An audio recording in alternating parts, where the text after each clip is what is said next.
we are camping with full hookups or luxury camping. All right, can we take a few minutes to appreciate the Coleman propane camp stove? 70 today, and then tomorrow it gets down into the teens. Come on, sweet boy. I'm no Dutch oven expert.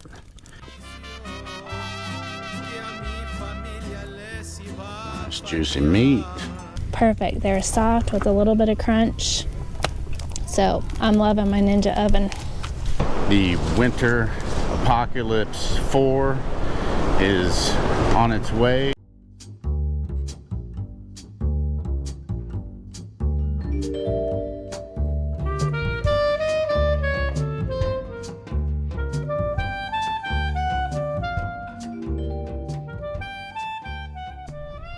What's up, everyone? This week we are camping with full hookups or luxury camping, glamping. If you watched last week's video, you know that we were out boondocking for the first time. If you haven't watched last week's video, go back and check that one out. We had a great time. We pulled in a little late last night, got everything, you know, hooked up.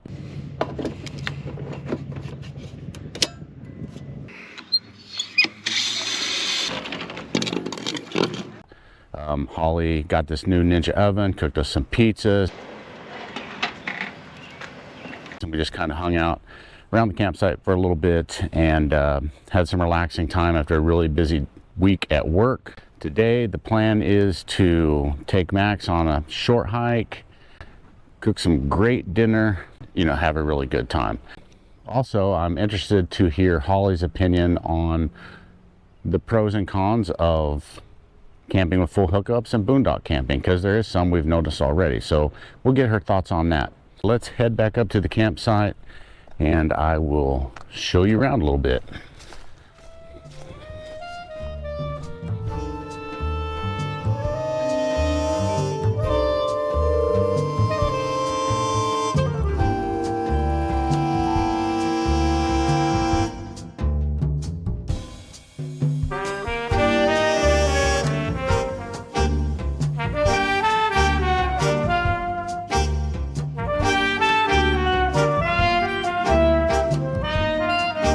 Here we are, guys.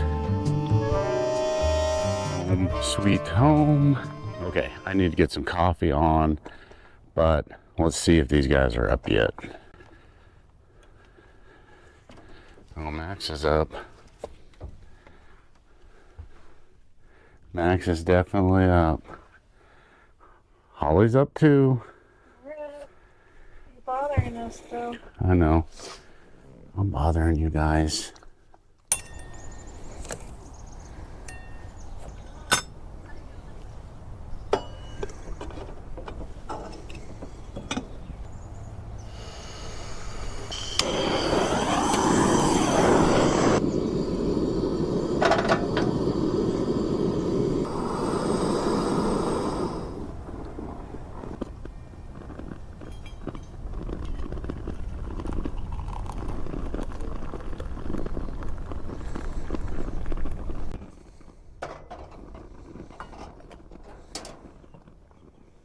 All right, can we take a few minutes to appreciate the Coleman propane camp stove? There's a lot of stuff out there on the market for way more expensive, 150, 200, 300 bucks. But I will tell you what, this boils the water just as hot and is really pretty flexible. I got rid of a lot of cooking things and just replaced it with this. Yeah, love the Coleman propane stove. All right, we've had a little breakfast. We are out. Gonna take a little hike this morning, short one. And we got Max along. He's happy to be out. Max, come on, bud. By hike, we mean nature walk. Yeah, definitely not a hike. Yeah. But Max can do this though. Yeah, Max can do this. And it is beautiful out right now. The weather's gotten really nice. crazy, just like from our last time out when we were boondocking. The weather was beautiful, and then Sunday we expecting a winter storm mix, and same this weekend. It is 70 today, and then tomorrow it gets down into the teens with blizzard like conditions expected. But last time we were out, it said it was going to do that, and we got nothing. So I'll believe it when I see it. I believe it's going to get cold though. Yeah. We are at Pomona State Park. Pomona Lake holds a special place in my heart. Since before I was born, my parents camped here over on the Corp side. My dad continued to stay here through his whole life. He passed away in 2021, so it's always nice to come back here. Nostalgia for me, for sure. And I know he's up there, man. He's loving it. Yeah. So, but this state park, we always talk about Eisenhower. I'm kind of starting to like this state park a lot. We've been finding some campgrounds that we didn't even know were here that we're definitely coming back to. I've always liked the Corp side here, but the state park, I'm gonna give it a 9.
Yeah, I really like these pull-through sites. Lots of space in between them all. That is the biggest key when you are staying at any RV park, but especially state parks, is the amount of space in between the sites. Because when they pack them in, that's really not any fun for anybody, in my opinion.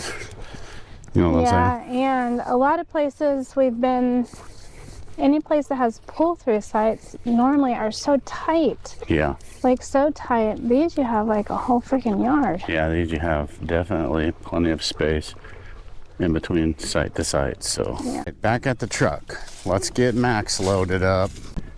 Max gets special treatment around here.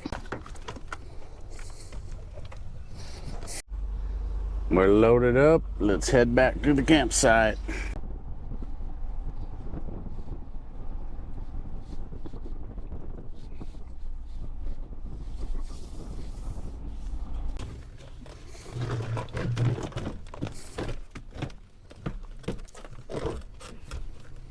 Come on, sweet boy. All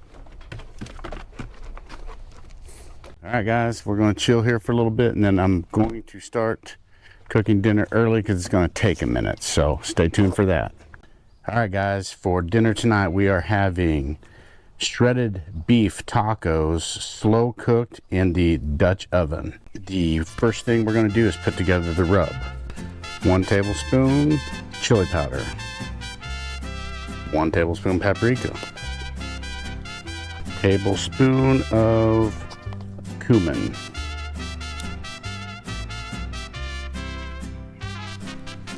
tablespoon of pepper, and tablespoon of salt. And mix that all together. We are using a beef sirloin roast for this, and all we want to do is get this rub covering it.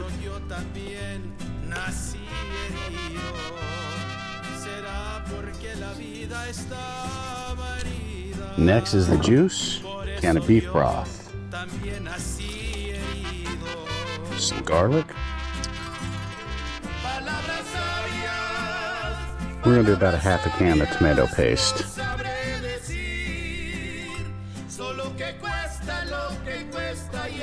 Put in a little lime juice, a quarter cup, and let's dice up a jalapeno.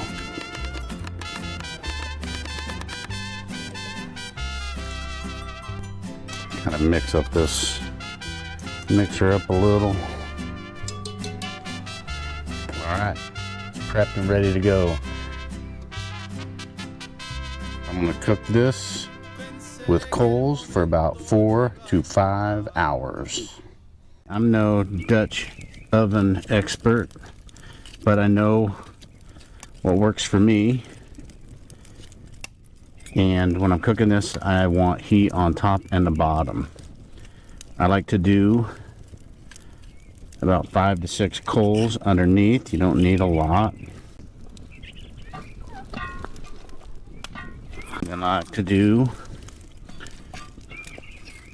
coals around the edge of the top and a row in the middle.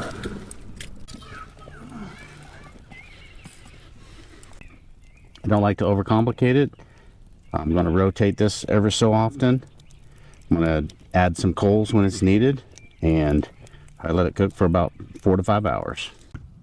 It's been about 4 hours. It's looking pretty good. I'm going to pull this off and get it shredded up.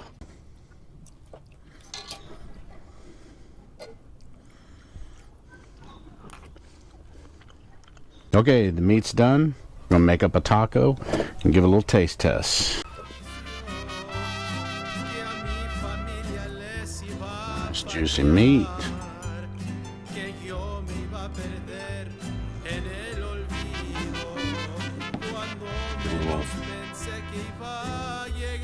Fresh cilantro on there.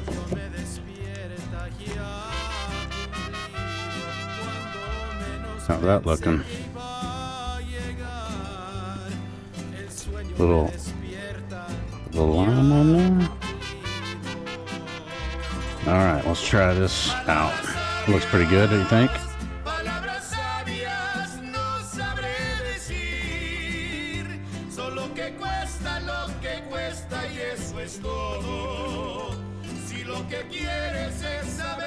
That's dang good.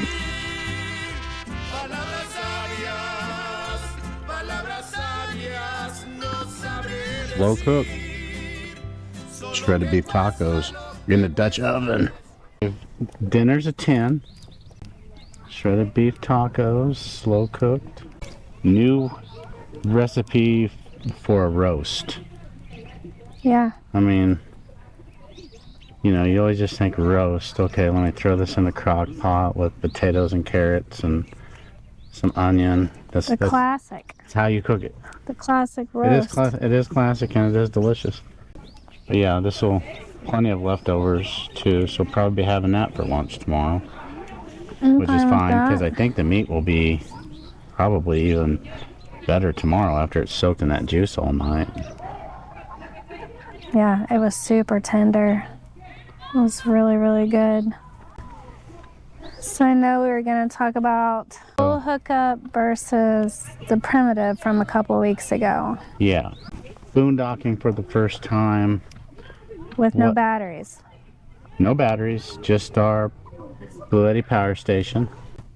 What would you say between the two? What do you like better? Well, if I'm being honest, I like a full hookup. Yeah, full hookups are great. I do. Yeah, full hookups, the pros. Blast the air conditioner if you need to. Use all the electricity you want. You don't have to. all the hot water that you want. Go to the bathroom as much as you want. Go to the Do your bathroom as dishes. much as you want. Leave your lights on. Oh, so that then the pros of the boondocking. Location. Location. Views. We were by ourselves. We had the best view. No one around.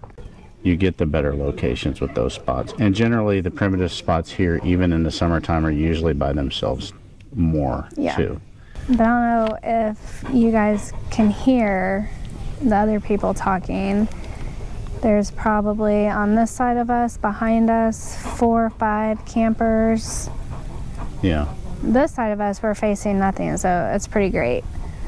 And it's been pretty quiet, but there's been times it's been loud, and that's fine. It's been pretty quiet. But if we're comparing primitive to this, you know, it's obviously quieter with the primitive site. And really, it's more for on the road. If we need to stop overnight, is when we'll use it mostly, instead of having to pull in at a campsite all the time.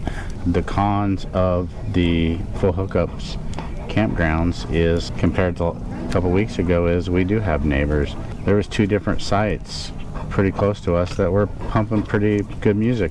Not that we minded, it was actually pretty good music, but trying to have some peace and quiet, that wasn't really it. Like, obviously the full hookups are way easier. The boondocking was fun. It was just it was fun to do. It was fun to do something different, and to know that we could stay a weekend without being hooked up to water and without being hooked up to electricity. We did it just fine. I'm ready to do it again. Look into getting some lithium batteries in the future. Right now we're battery-less. I think we haven't had a battery the whole time we've had it. I think that battery's been shot. Yeah. It came with the camper and it was shot when we got it. So. Yeah. So I bought myself a little Ninja oven for the camper because our oven doesn't work. And I made pizza Friday night and it was perfect. I made us some cookies earlier and they were perfect. They were soft with a little bit of crunch. So I'm loving my Ninja oven. Oh, can I have one? Yeah, they're really hot right now. They need to rest for a second. Oh, we'll let them rest. Let the cookies rest, Max.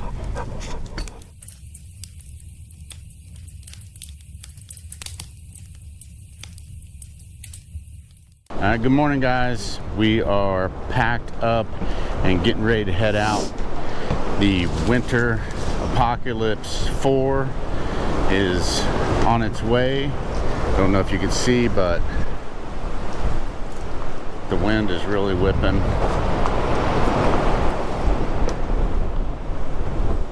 Max is packed up and ready to go. Holly's packed up and ready to go. Before we call it, I did want to show you guys a few things. If you are a beginner RVer, 3 essentials, must-haves. This is not anything special, but you should definitely have these. One is a nice surge protector. 2 is a water regulator. This is just a cheap one we picked up at Walmart. I do want to upgrade this because this only has one setting. There's no adjustments. And any kind of, you know, disposable glove for dumping your black tank. And that's pretty well it. You're good to go in my opinion. So anyways, we are going to close this one out and we will see you next time.